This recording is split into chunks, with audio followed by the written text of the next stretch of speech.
Welcome to the lesson number 5। आज के इस लेसन में हम बात करेंगे स्टैटिक वेबसाइट और डायनेमिक वेबसाइट के बारे में, और उसके बाद में फिर हम एडिटर्स के बारे में बात करेंगे। तो सबसे पहले हम बात करेंगे टाइप ऑफ वेबसाइट।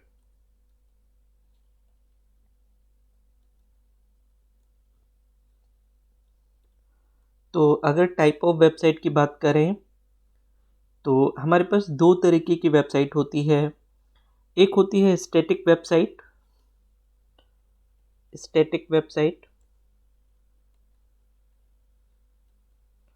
और एक होती है dynamic website.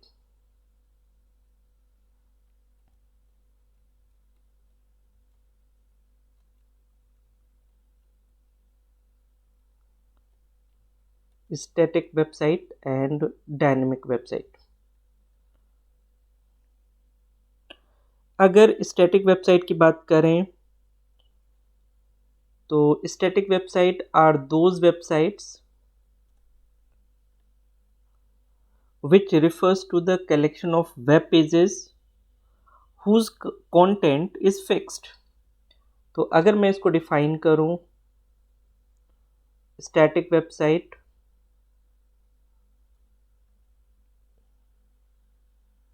Static website refers to a collection of web pages whose content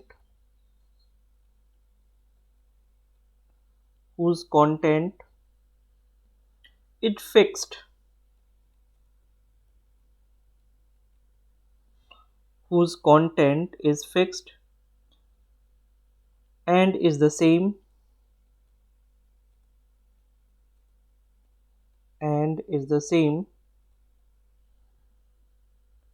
for every user।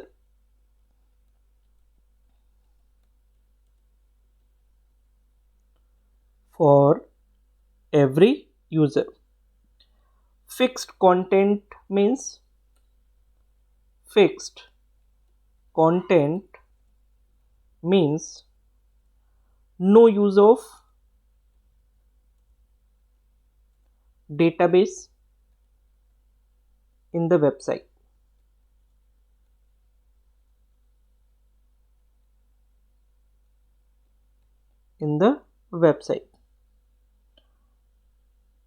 Static web pages are often HTML documents।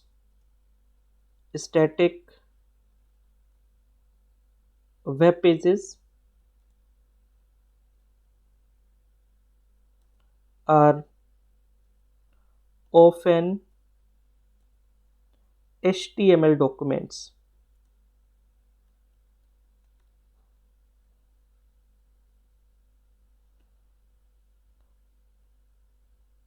तो अगर हम स्टैटिक वेबसाइट्स की बात करते हैं तो इसके जो कंटेंट होते हैं वो फिक्स्ड होते हैं।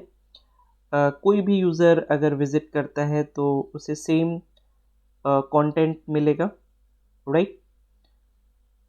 और जनरली जो स्टैटिक वेब पेजेस होते हैं उसमें हम डेटाबेस यूज़ नहीं करते हैं क्योंकि पूरा फिक्स्ड होता है, हम उसमें चेंजेस नहीं करते। और जनरली इन वेब पेजेस को HTML डॉक्यूमेंट्स कहते हैं क्योंकि HTML यूज़ करके हम इनको बनाते हैं। अब अगर हम बात करते हैं डायनेमिक वेबसाइट की, तो डायनेमिक वेबसाइट्स बेसिकली अगर मैं डायनेमिक की बात करूं, dynamic website is a group of web pages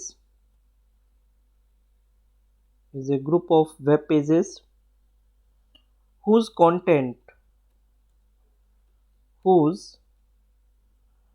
content changes dynamically changes dynamically. Right. Dynamic website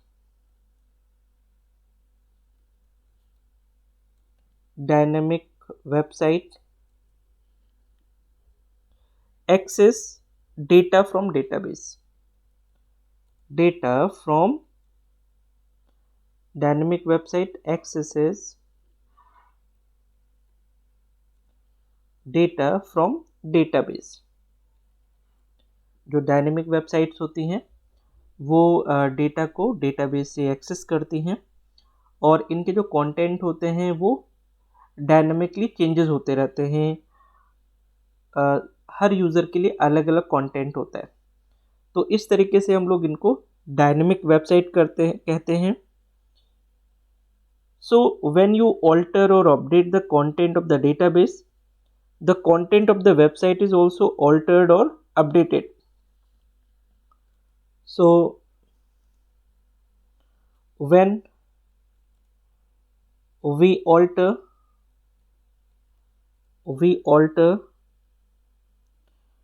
the content of the database, the content of the database, the content of the database, the content of the website, the content of the website is also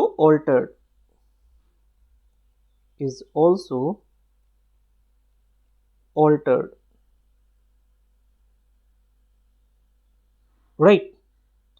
Dynamic website uses client side scripting or server side scripting or both to generate dynamic content. अगर मैं dynamic website की बात करूं तो dynamic website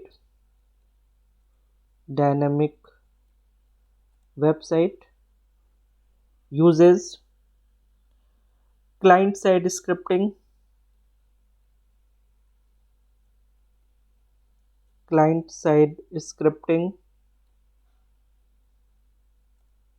and server side scripting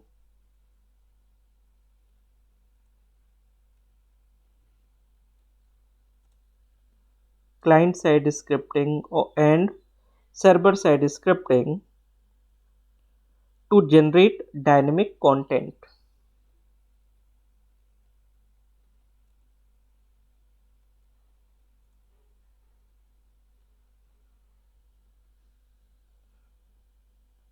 Right. तो इस तरीके से हम लोग डायनेमिक और स्टैटिक वेबसाइट को समझ सकते हैं। अगर मैं स्टैटिक वेबसाइट्स के कुछ एडवांटेजेस और डिसएडवांटेजेस की बात करूं,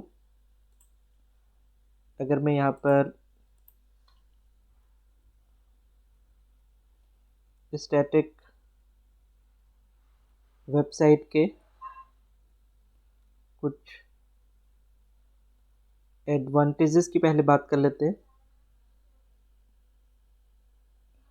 तो इसका सबसे पहला जो एडवांटेज है वो है less complex to develop web pages.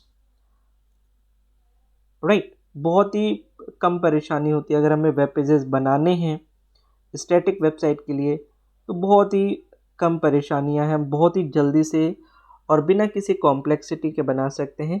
तो जो पहला एडवांटेज है वो है लेस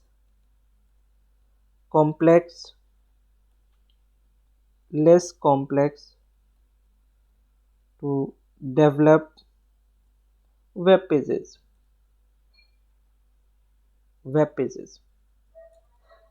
जो सेकेंड एडवांटेज है usually faster in loading on browser. हम ब्राउज़र पे काफ़ी फास्ट इनको एक्सेस कर सकते हैं क्योंकि ये काफ़ी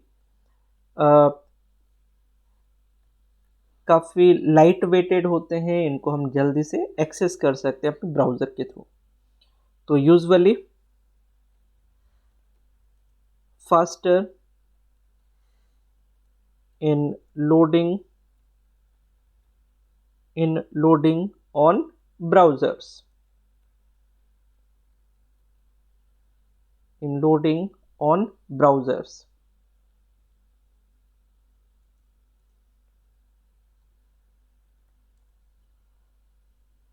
एक और अगर एडवांटेज की बात करें तो static websites are cheaper in price for the development.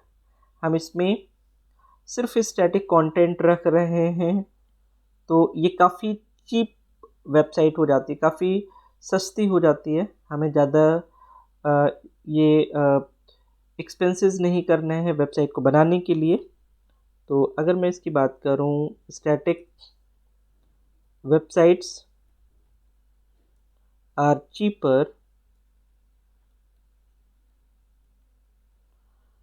Cheaper in price for the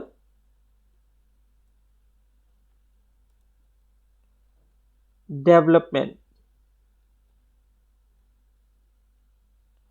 okay, तो अगर स्टैटिक वेबसाइट्स की बात करें तो ये सारे एडवांटेजेस हैं, हम इनको समझ सकते हैं। इसी तरीके से कुछ डिसएडवांटेजेस भी हैं। अगर मैं डिसएडवांटेजेस की बात करूं तो जो पहला डिसएडवांटेज है कि इसके जो वेब पेजेस होते हैं वो नॉन इंटरैक्टिव होते हैं, हम इंटरैक्शन नहीं कर सकते हैं, बस हम फिक्स्ड कंटेंट को व्यू कर सकते हैं। तो इसमें पहला जो डिसएडवांटेज है वो नॉन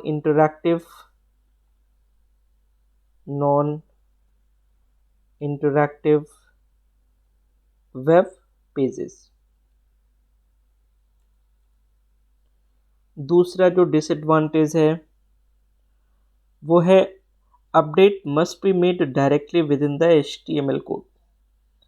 ठीक है, आपको डायरेक्टली HTML पेज में अगर कोई भी अपडेशन करना है तो आपको डायरेक्टली HTML पेज में अपडेशन करना पड़ेगा। ठीक है, अपडेट्स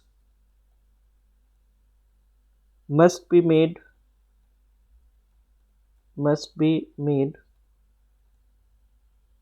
directly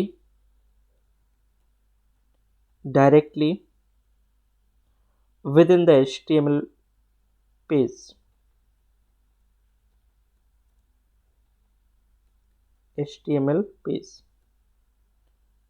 राइट। तो अगर इसकी बात करें तो आपको कोई भी अगर अपडेशन करना है तो आपको HTML पेज ओपन करना पड़ेगा और उसी HTML पेज के अंदर, उसी डॉक्यूमेंट के अंदर आपको अपडेशन करना पड़ेगा। ठीक है, तो ये डिसएडवांटेजेस हैं स्टैटिक वेब पेज के लिए। एक और डिसएडवांटेज है कि हम कॉम्प्लेक्स फंक्शनैलिटी को परफॉर्म नहीं कर सकते हैं जो आजकल वेबसाइट्स में ज़रूरत है। तो जैसे कि cannot perform the complex functionality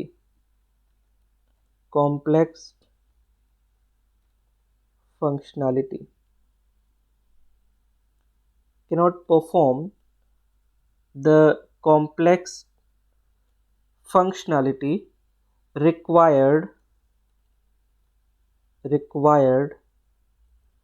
in many modern sites,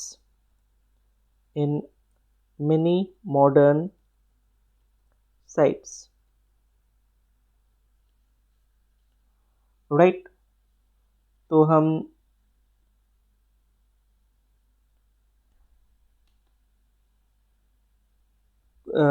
complex functionality को परफॉर्म नहीं कर सकते हैं जो आजकल मॉडर्न साइट्स में ज़रूरत पड़ता है। तो ये कुछ डिसएडवांटेजेस हैं हमारे स्टैटिक वेबसाइट की। अगर मैं डायनेमिक वेबसाइट की बात करूं तो उसके भी कुछ एडवांटेजेस और डिसएडवांटेजेस हैं। तो अगर मैं यहाँ पर डायनेमिक वेबसाइट की बात करूं,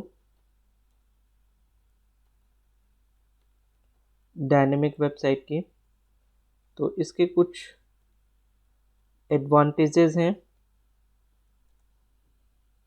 जैसे it is much easier to add new content without accessing the code.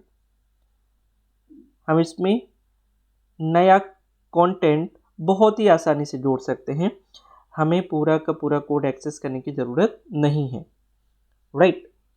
तो ये सबसे अच्छा एडवांटेज है डायनेमिक वेबसाइट का। It is much easier to add, it is much easier to add new content without accessing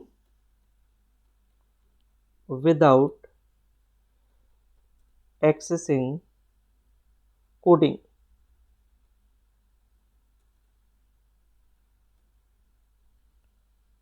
right.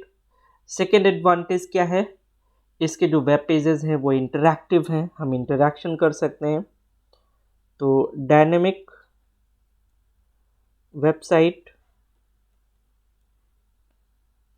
Has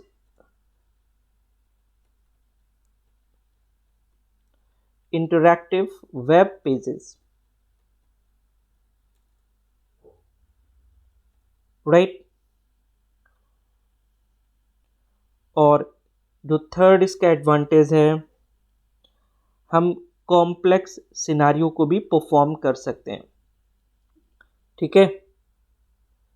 we are able to perform complex scenario. Complex scenario क्या क्या हो सकता है, such as online store,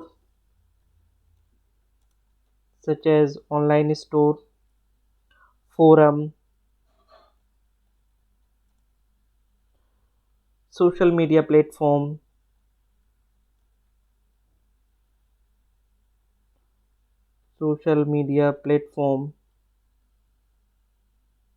etcetera.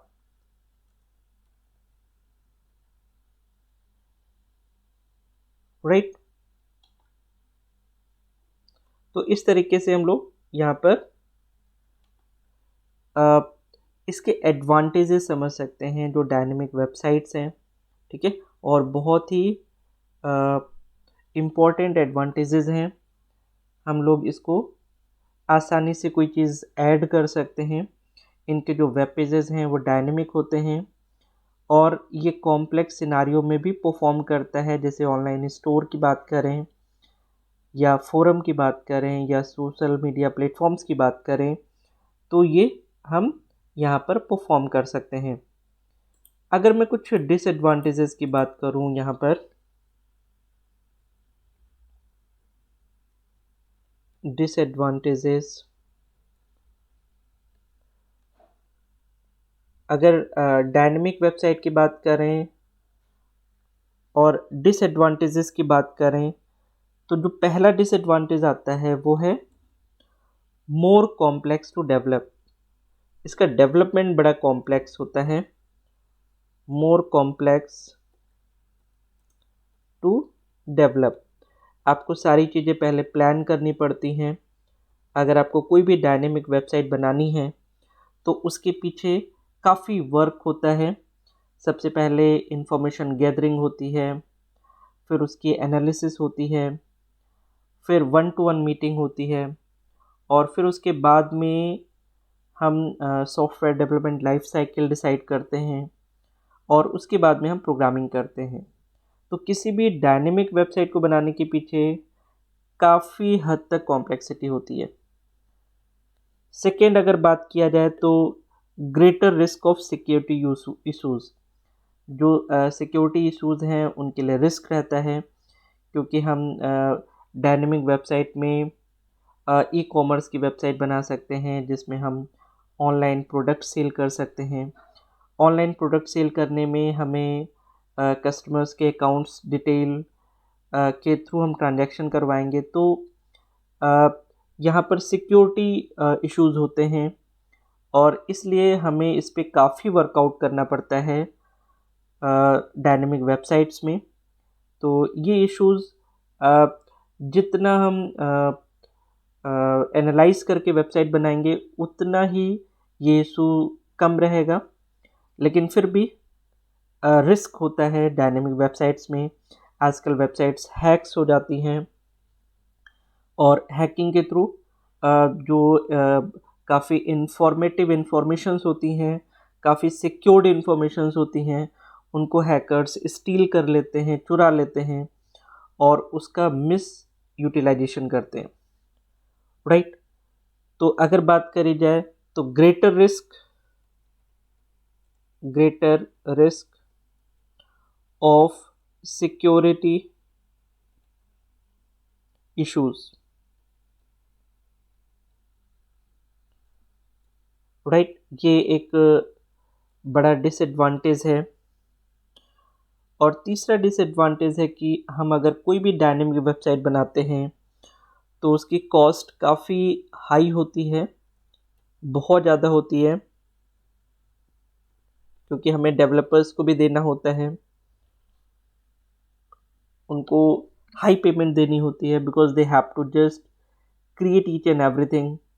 और कई informations चाहिए होती हैं, कई टूल्स चाहिए होते हैं, कई सॉफ्टवेयर चाहिए होते हैं, हमें डिफरेंट डिफरेंट डेटाबेसेस चाहिए होते हैं जो हमें वेबसाइट के अकॉर्डिंग ज़रूरी हैं।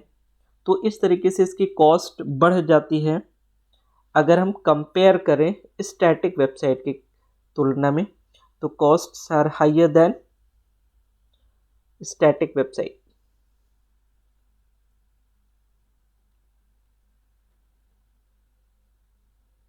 स्टैटिक वेबसाइट्स, तो ये कुछ डिसएडवांटेजेस हैं जो यहाँ पर डायनेमिक वेबसाइट्स के लिए हैं। तो ये चीज़ें हमें ध्यान में रखनी हैं और इनके बारे में हमें समझना है। एग्ज़ाम के पॉइंट ऑफ व्यू से भी ये काफ़ी इम्पोर्टेंट है, तो इसको हमें यहाँ पर समझना ज़रूरी है, राइट। तो अभी हम लोगों ने स्टैटिक और डायनेमिक वेबसाइट के बारे में देखा। अब हम लोग आगे एक न्यू टॉपिक के बारे में बात करेंगे, that is the editors, right. तो अब हम लोग यहाँ पर जो बात करेंगे वो बात करने जा रहे हैं हम लोग एडिटर्स के बारे में।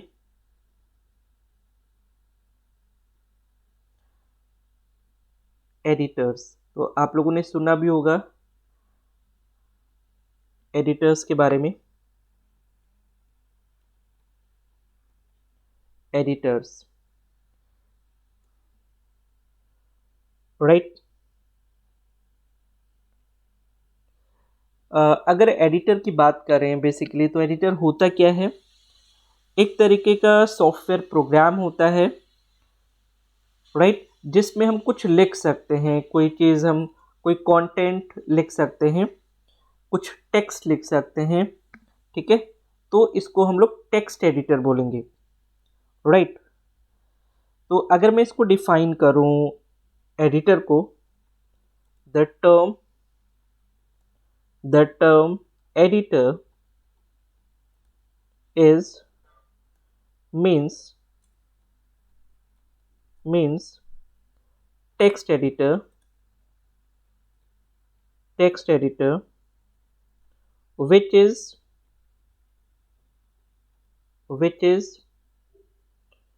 a software program that allows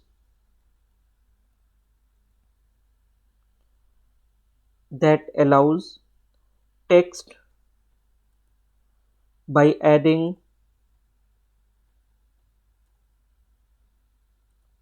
deleting,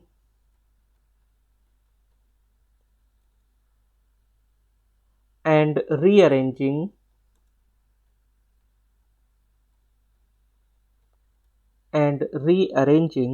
letters, words,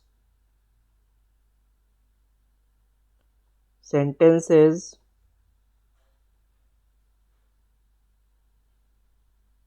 and paragraph।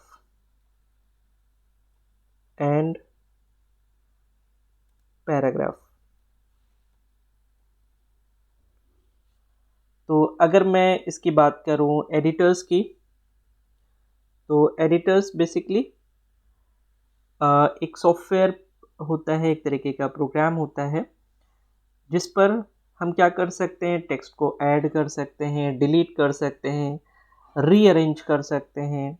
ठीक है, हम लोग उस पर लेटर्स, वर्ड्स, सेंटेंसेस या पैराग्राफ कुछ भी लिख सकते हैं, राइट। तो एडिटर्स आर वेरी इंपॉर्टेंट। आजकल जितनी भी प्रोग्रामिंग लैंग्वेजेस हैं हम उनको एडिटर्स पर ही लिखते हैं और उनको एग्जीक्यूट करते हैं। तो अगर कुछ यहाँ पर हम इम्पोर्टेंट एडिटर्स के बारे में बात करें, तो जैसे एग्जाम्पल्स की बात करें, सम examples of text editors,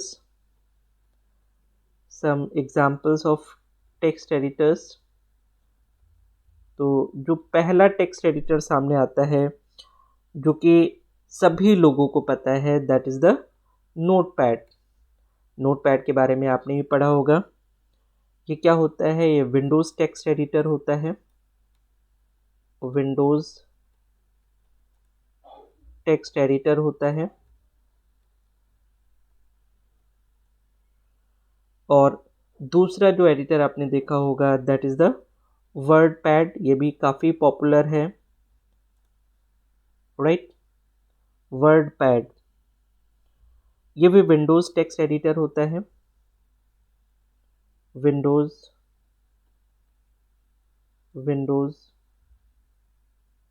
text editor, right. एक और टेक्स्ट एडिटर है जिसको हम लोग कहते हैं text edit.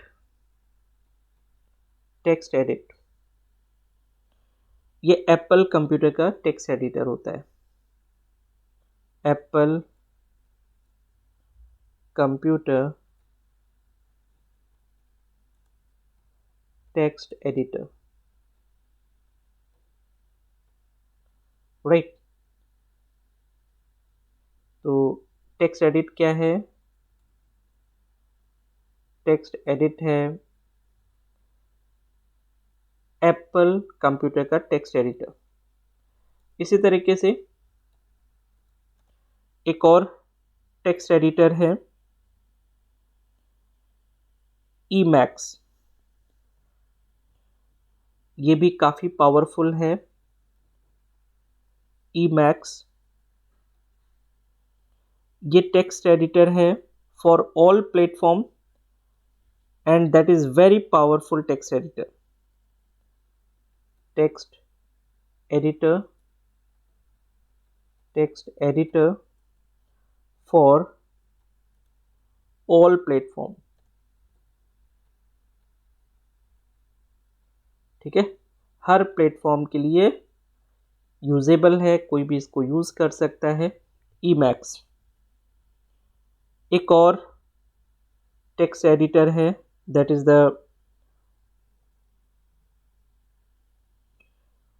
VI and VIM।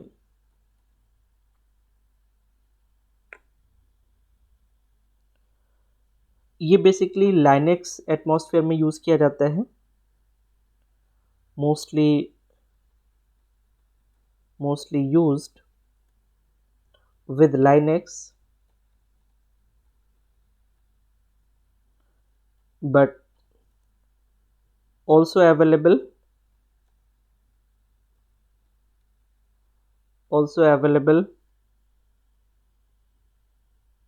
with multiple platforms,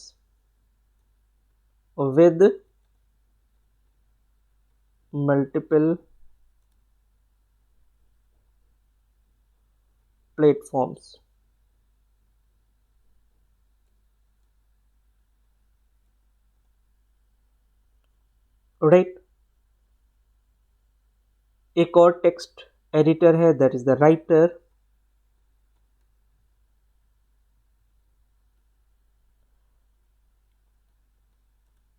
ये टेक्स्ट एडिटर भी है और ये वर्ड प्रोसेसर भी है। Text editor, text editor and word processor, word processor, right. तो ये कुछ टेक्स्ट एडिटर हैं। एक आजकल और टेक्स्ट एडिटर यूज़ किया जा रहा है जो नोटपैड का एक्सटेंडेड फॉर्म है, that is the notepad plus plus. कुछ लोगों को पता होगा नोटपैड प्लस प्लस। ये भी काफ़ी अच्छा एडिटर है। It is a powerful alternative to Windows Notepad. अगर इसकी बात करें तो it is a powerful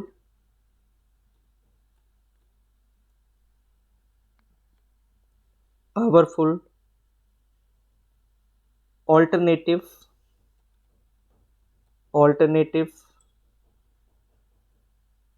to Windows Notepad.